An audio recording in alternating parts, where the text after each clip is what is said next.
शुक्रवार की सुबह बिहार के सुपौल में एक बड़ा हादसा हो गया। कोसी नदी पर बन रहे पुल का अचानक से स्लैब गिर गया और इस हादसे में एक मजदूर की मौत हो गई, जबकि कई मजदूरों के दबे होने की आशंका है। मिली जानकारी के अनुसार सुपौल के जिलाधिकारी कौशल कुमार ने कहा है कि भेजा बकौर के बीच मरीचा के पास एक निर्माणाधीन पुल का हिस्सा गिरने से एक मजदूर की मौत हो गई है, जबकि 9 घायल हैं। जानकारी के लिए बता दूं कि 1200 करोड़ रुपए की लागत से बन रहे इस पुल की लंबाई करीब 11 किलोमीटर है, जो देश का सबसे लंबा पुल होने वाला है, जिसको केंद्रीय परिवहन और राजमार्ग मंत्रालय की तरफ से बनाया जा रहा है, जो कि भारत माला का प्रोजेक्ट का एक हिस्सा है। गौरतलब है कि बिहार में निर्माणाधीन पुल से जुड़ा हादसा ये पहली बार नहीं हुआ है। इससे पहले भी इस तरह की कई घटनाएं सामने आ चुकी हैं।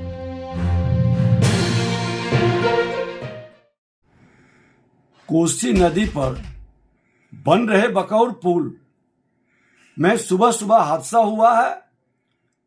एक स्लैब गिर गया जिससे एक व्यक्ति की मृत्यु हो गई और 10 लोग घायल हैं। जो वहां के जिलाधिकारी से भी बात हुई है, हमने कहा कि उसका समुचित इलाज त्वरित गति से कराएं और जिनकी मृत्यु हुई है पीड़ित परिवार को 10 लाख रुपया संबंधित एजेंसी के द्वारा उनको मुआवजा दिलाया जाएगा और इसकी उच्च स्तरीय जांच करा करके NHI के पदाधिकारियों से भी संपर्क कर करके उच्च स्तरीय इसकी जांच कराई जाए और पूरी तहकीकात की जाए घटना का दोषी कौन है, ताकि सही कदम उठाया जा सके, कार्रवाई किया जा सके।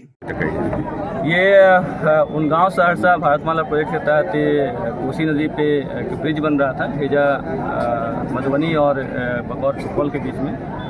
उसमें जो सुपौल साइड से गर्डर लॉन्च हो रहा था, उसके हमको लगता है कि 25वें 26वें स्पैन में जो गर्डर लॉन्च हुआ था, आज सुबह 7:30 बजे सूचना मिली कि वो गर्डर कोलैप्स किया है।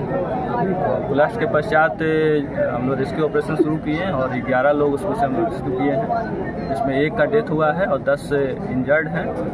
10 इंजर्ड में 7 तो लाइफलाइन मिथिला हॉस्पिटल में है, जिससे मैंने जाकर मिला भी हूँ और वो लोग बियॉन्ड डेंजर हैं।